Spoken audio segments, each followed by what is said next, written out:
So I just finished the GitHub 30-day game jam on itch.io. This was my first ever game jam, and this is how the first week went for me. The first 2 days were mostly just thinking about what type of game I was skilled enough to make and making a few basic assets for that type of game.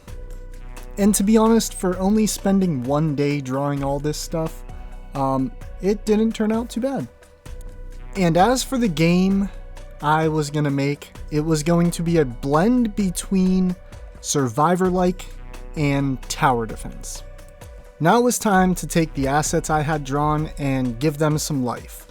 And we were going to start with our lighthouse. We're going to give it some HP, we're going to give it some damage, and we're going to give it a place in the room at which it spawns, as well as some things like active abilities, because those were my stretch goals.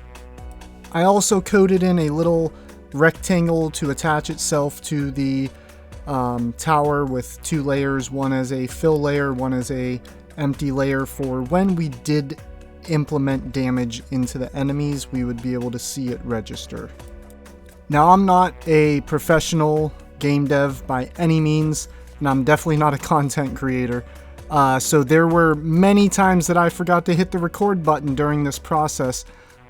With that being said, I did forget to record the part where I gave my enemies some variables. I forgot to record the part where I created a light cone and attached it to the tower.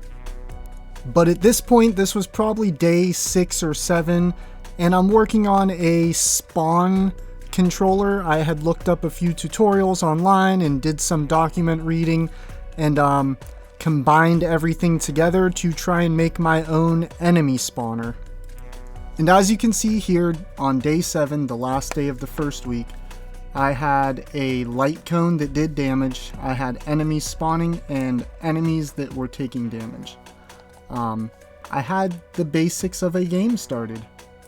So if you want to see how my game went from this to an exciting, fast-paced tower defense Survivor-like, make sure you hit the like button, subscribe, and head to the link in the comments section to play my game on itch.io right now.